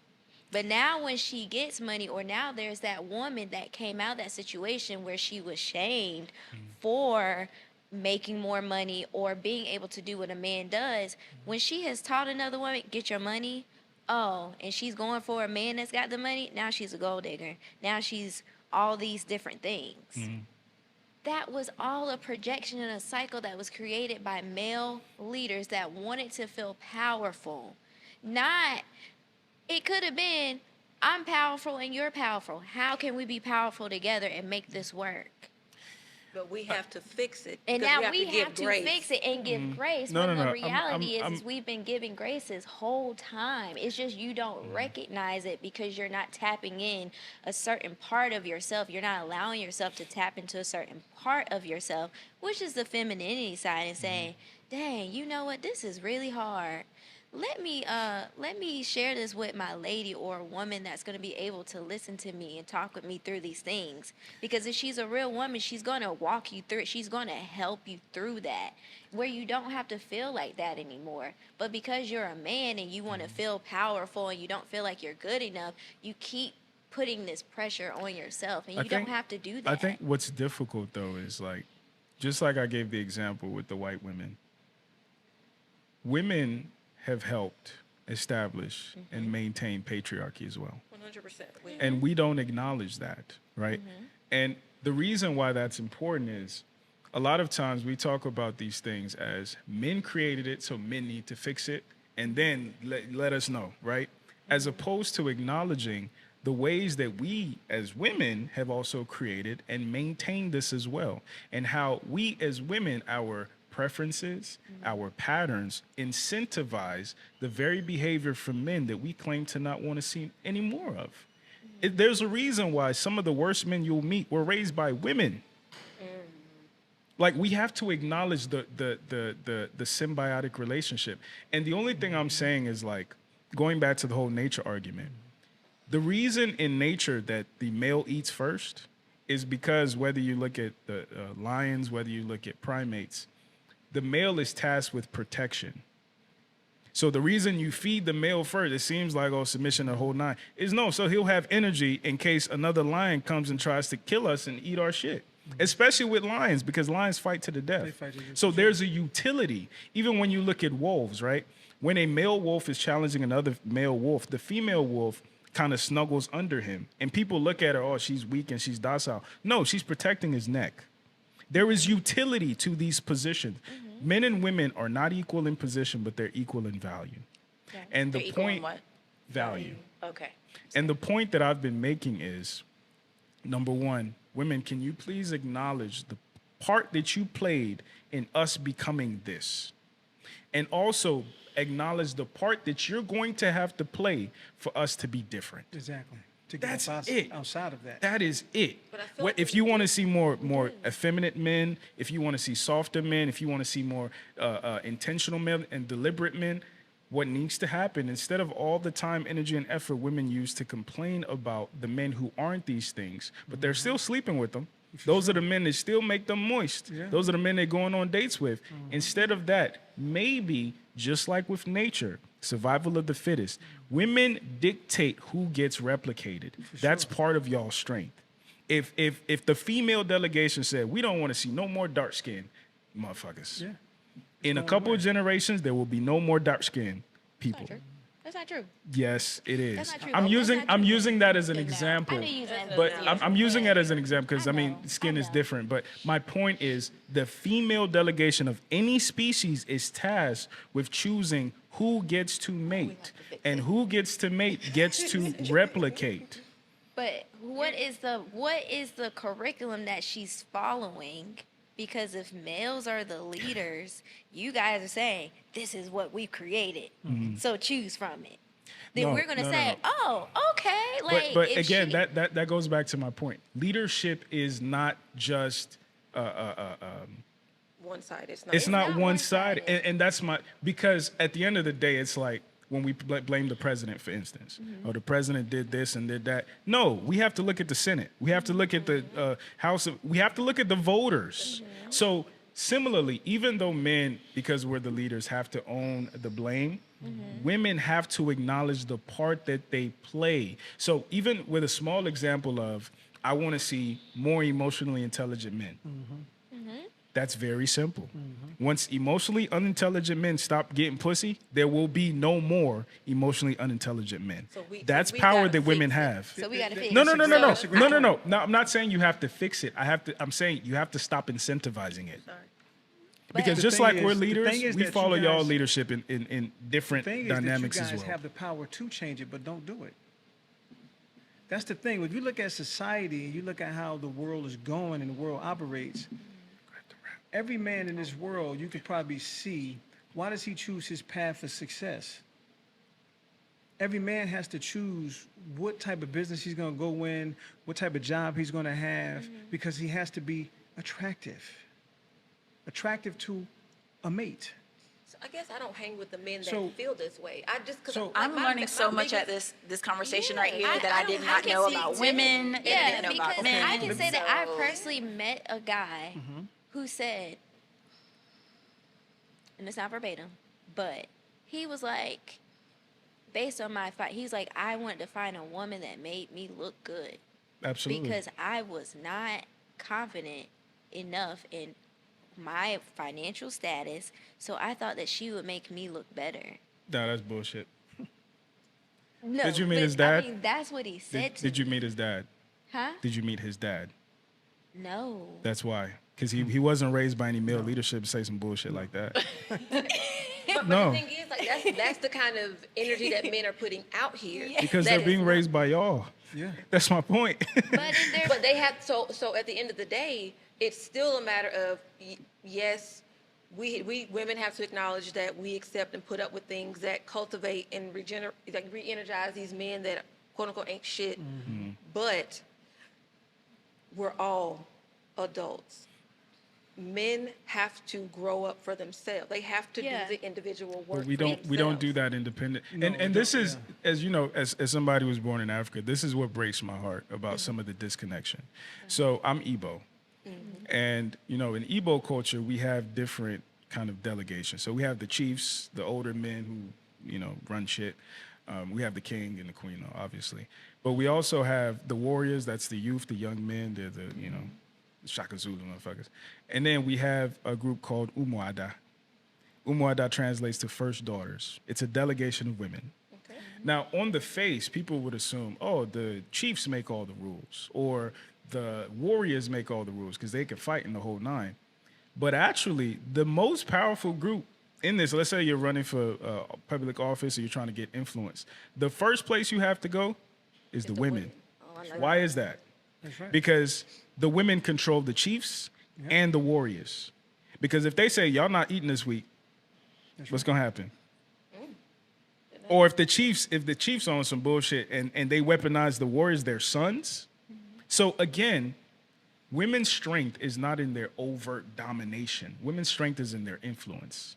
Unfortunately, in the context of this country, women have gone away from that, from the influence, from the seduction, and are now trying to assume a more domineering, masculine, I'm going to force you role. And because of that, you're not acknowledging the fact that you still have the power of influence. You're either not using it or you're not using it properly. So when we're saying, okay, y'all claim you want to see this type of man, you want to see men do more of this. Well, it's easy. Those men need to be the ones who are mating. And therefore, you will replicate those men. Because at the end of the day, the man you sleep with and have his kid, you're cloning him. It wasn't So if until women- it wasn't until you brought the conversation I feel back that. I feel that. Okay. to I'm that feeling point that I really understood where you're coming from. Me And too. to me, it boils down to men and women, but in this particular conversation, men want to be seen and heard not just for what you can contribute, but like who you are as individuals and Yes. people. And you would like men to be seen and heard in the sense that you want women to take more ownership of our power and how our influence it has affected us as a society. Absolutely. And just like the buck analogy that I gave, the gaslighting comes in of women saying that, oh no, little horn bucks mate too. And the reality is, no, they don't. So the fact that I have arthritis because I had to grow my horns as big as possible to get you without you acknowledging the fact that you selected me because I had the biggest horns. Let's be real. Is it's immoral, low key, because it's like you're acknowledging all the issues that come along with the disposition I've had to gain without acknowledging the fact that you selected me specifically for this. And it's this idea that good doesn't come with bad. Like there's no trade-off, right? I want a man who's running a multi-million-dollar company, but I also want him to be at every piano recital. Exactly. And it's like dudes feel Not all like they the can't time. win for losing. And I know some women are reasonable enough to understand that that's illogical. But the majority that we see are complaining about exactly who they selected us for being. Sure. You better be Do glad men you go don't for have those majority of women though? Like, is that the type of mate you want to? Well, see, the thing though is like when it comes to mate selection, even in an African context, you evaluate your status as a man based on the number of women that are attracted to you. As the a quality? woman, see, this is that projection. Okay. Women's status is evaluated by the quality of man that is Okay. attracted. And this is why. Any kingdom you look at, what's the name of the king's wife? The queen. Queen? Oh, Yeah. I thought this was a trick question. What's the name of the queen's husband? King. No, Charles. Queens don't make kings. Kings make queens. Now, maybe that changes at some point, but the reality of it is, the reality we have to deal with is, yes, women's influence is different than men's influence. Women's power is different than men's power. But you made us like this. Even in a white supremacist context, we can go in a different direction. You made us like this. That's very triggering. That is. I because don't like that. I don't like it Because there's either. no accountability there. There's no We live in a accountability. system of patriarchy. We have like this country was founded on patriarchy, on the male domination, the man asserting his masculineness on us. And we had to adjust to that. And then there was a period of adapting where it got kind of convoluted. And so that's where you're getting into the point of where, okay, now it's us that made you like this. No, for all these years patriarchy, women are now coming into their own and trying to figure out how to dissolve these years of having to be wholly subservient, then going into being wholly masculine. And so Those are now, white women. Those are white women. White women? The subservient, holy, those are white women. Okay, Black well, women have never been subservient to us. No. Okay, so we're not generalizing, not macro anymore. We're just on black No, people again. well, so the reason I want to bring this conversation to black people is because when we talk about patriarchy, number one, we do not acknowledge the part that women play in patriarchy, in maintaining and upholding it, and how women benefit from patriarchy, particularly in a racist context. So my thing is, and especially I think with our community, when we think of toxic masculinity, we think of a black man, even as black folks. I don't think that. I don't. I don't. I think what I see is that black people as a whole were divided, and each person has had, or male or woman had their traumas, their separate traumas. The woman having to take care of the household, the white man seeing the black man as a threat, so therefore he put him through hell. That in itself created this huge gap in between the two. So I don't think of male masculine toxic. So you're talking about divide and conquer. Yeah. But then if that's the case, why didn't you say that when you were talking about men fixing patriarchy? We talked about it in a way where it's our responsibility to fix it without acknowledging that we're victims of it as well, particularly black men. Yeah, Absolutely. but I think we absolutely. agree on the whole we're all victims part. It's just I think the stance that I'm uncomfortable with is that it's saying that men give women grace and women don't give men grace because you're speaking from, like you said, your male perspective, and you don't know what grace looks like for us giving to a man. So maybe that man that we're having that child with we've given the grace to. That's not And they were, grace. and they were. I think sometimes Listen, been too listen, much hold on, grace. because we were in a position to where we thought, like I said, for me, like I dated the one that I saw what they could become. They had less than me, but I still was with them, wholly invested in That's my life not into grace. them. That's not So, grace. but I'm working with you. I'm not looking at you as you have to be the breadwinner. I'm not looking at you as you have to be this whole beat up people man, because I like a teddy bear. I don't want nobody that's out here beating people up. So I'm Right. giving you these. I'm making sure that you understand that you don't have to be this old gung ho. I'm doing this thing, but at the same time, I'm having to, I guess, feed your ego. Like I just don't understand how women are tasked with being the ones to fix all these things and adjust us and acknowledge all these things, but we're acting like women don't give that grace. We don't acknowledge. We don't 'Cause we see definitely it. But we do. just maybe sometimes it gets convoluted. We get And lost in it. that's the point. That's the Okay, because so that- my main point is like I don't think women are not giving grace. I think women are giving the incorrect type of grace. So you what? gonna So tell can us how you to go give it into now. what type of grace that it is Okay, that you want? okay, 'Cause so- that would be productive, I think. That's fantastic. So number one, women should stop dating for potential and instead start dating for projection. There is a narcissistic element of dating with potential. Oh yeah. Because you're assuming that you have the power in your vagina or in your spirit to transform a man from a dog to a teddy bear. That's delusion too. That is It's absolutely 100% delusion, and some of it comes from the trauma, right? Because when you are traumatized, sometimes you escape to La La Land. A lot of our women escape to La La Land, and that's why they date for potential versus projection. Now, if women started dating for projection and understood that, oh, he's not a software designer yet, but he spends 50 hours a week on the computer trying to figure out code in the whole night. He's going to be there one day. I just need to do this, or I need to do this, and I need to do this, and I need to believe in his vision and get out of his way, right? But what tends to happen is some women continue to date for potential, right? And because of you're living in that fantasy of who you think he can be and that delusion of who you think you could be, he's your son for all intents and purposes. And you talk to him like that and you treat him like that, and there's a power dynamic that you're comfortable with. And sometimes you take that established dynamic to a man with projection. And now everything he says, you sure about that? I don't know. Or you revert to the tone that you're talking about. Because you have lost the ability to discern a man who actually wants it for himself versus a man who wants it for you. Because the man who wants it for you is your son. And I think that level of grace, and then believing a man with projection over time, number one, the men with potential will stop mating because they won't get any women because all the women are with the dudes with projection. And the women are going to believe those dudes and talk to them like he's already president. He's already the CEO. He's already this, as opposed to projecting what you think he can be. And over time, again, I'm not saying something that's going to happen overnight. Over time, we're going to see better men. We're also going to see better women because the women now are going to be able to rest in their belief and their respect of this man who's he's a CEO in training.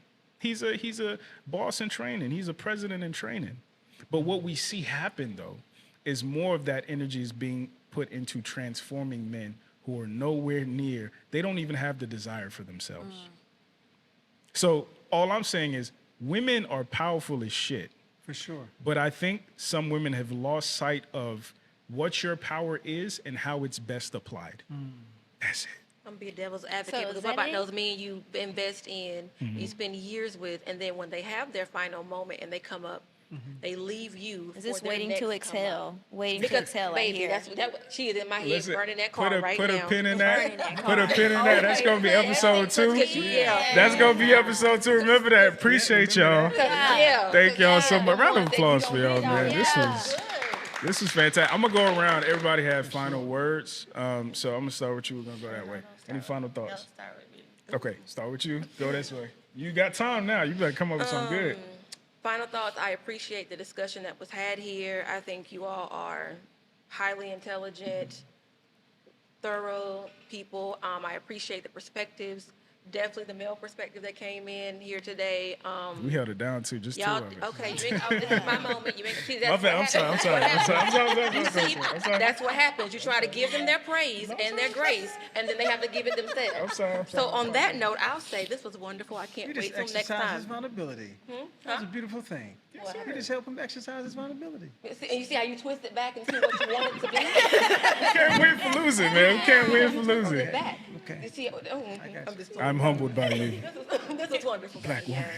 No, so like I said earlier, I learned a lot tonight. Yes. I think, you know, also me being in my bubble of like my own marriage and not really looking outside of like what I experience on a day to day, I think has, I don't know, maybe sheltered me from sheltered me from a lot of 1000%. stuff, kept me safe, and Yeah. thank God, I thank God Yes. that I'm She gonna love on here. that husband That you tonight. taking. You taking. She But gonna love on also, him. but also, like, it's also kind of disheartening. Like, people are really, people go through this, but also, like, there's no clear resolution in sight, which is why we're having this conversation to begin with.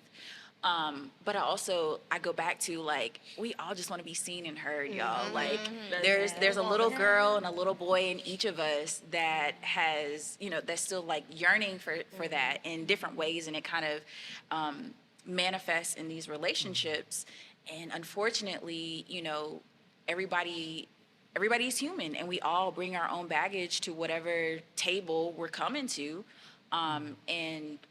It's just my hope and my prayer that as we evolve and as we continue to have these conversations, that we do so in a manner of just a willingness to be open, to be vulnerable, but also to, you know, stand firm on like what our true values are. Because to me, if I say here is me, here I am, and here's what I want, and I'm just clear on that, and I communicate that without any mask, without any like, you know, hidden agendas or anything, I believe that what I put out is what I'm going to attract too. So Yeah.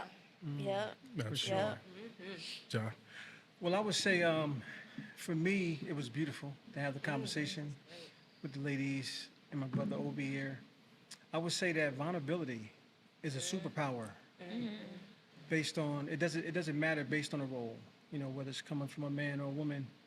If we're able to have these conversations, we can have impact, you know, across the board, because that's what we want to do. We want to be able to help influence other people who are going through some of these situations that we're going through and experiencing some of the things that we're experiencing.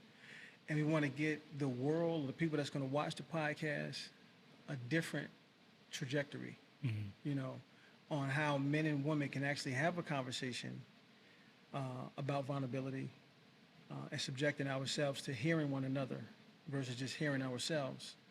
Because a lot of times we can get lost in a conversation when we only hearing ourselves. But when we're willing to listen to what other people are saying, because like you said, everybody comes with trauma, different life experiences. But if we're able to just be comfortable enough to be able to allow the women and men to communicate with each other in vulnerability, I feel like we can have a great impact. Absolutely. Jasmine?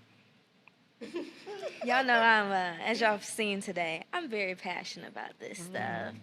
But with that, it's because I do believe in the beauty of both male and female. And with that is being able to have these conversations, to put it out on the table, to be transparent, to be vulnerable. I also want to say for men, because I know how I can come off, my delivery, still working on it, you guys. But this is to say that it's just all to help somebody be a better person, to be more self-aware of who they are and the people that they are around, but then to also know that you're worthy and that you are enough as well. To not forget that part. You know, if I come off certain ways, it's because it's like, I believe in you. You can do better. Hey, all the fellas is watching. I better get Jazz. They're going to be in there. And it's women and women and men, whatever you prefer, you know. There is someone there to love you for who you are as a person.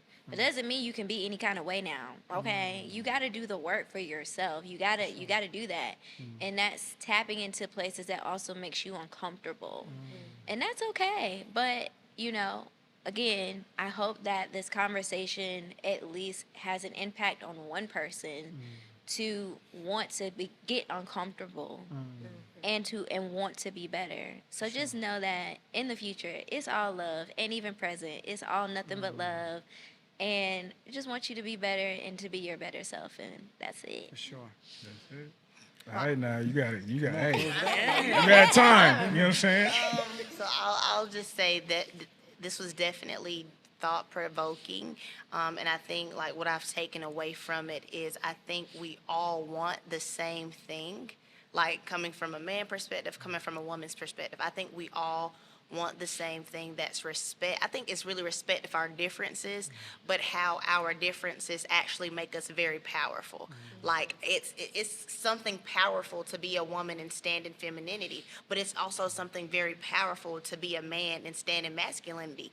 I don't know what it is to stand in masculinity because I'm not a man, but I know the power that I bring as a woman, and I want to respect and I guess like learn the power of like a man, like what a man brings in his masculinity. So I guess I'll just say like it was, we all want the same thing, but this said thing is going to be acquired differently because we just stand from different positions, and that's okay. Yeah. That is okay. Like we can celebrate our differences, and I think if we did more of that, like there wouldn't be this competition. It doesn't have to be a competition because I'm never gonna beat you at being a man because I'm not a man. You're never gonna beat me at being a woman because you're not a woman. You don't know what it is to stand as a woman. I don't know what it stands to be a man, but what you can do is educate me on that. And what I can do is educate you on what it is I need as a woman. And I think if we did that, like let's just educate each other on what we want and educate each other on how we can acquire this said thing that we all want, how we can just get it together. I guess that's what I've taken from it, like being the single Pringle, They gonna get you. So Yeah. I think that's that's what I've learned today. Absolutely. I want to thank each and every one of you. My goal for this, and I'm hoping you show your husband this, and even someone on the channel, I think you'll be surprised. But I think also, to your point about the dating pool having pee in it, you're gonna have a newfound appreciation for that man. Oh yeah. Right. I'm grateful. And my big goal for this is that men regain an appreciation of women and their power and their influence, and women regain an appreciation of men and our power and our influence, and also an empathy, right? Absolutely. Like what? Across the board. Absolutely. Like I want to do away with this idea that some men have that they would be better women than women, or that women have that they would be better men than men, right? Because at the end of the day, we need each other, and that's why we need to talk. do. For sure. Right. So I appreciate each and every one of you. And episode 2 coming soon, based on this brother. But yeah, that's a wrap. That's a test, but this Oh my is gosh, that's so good. it.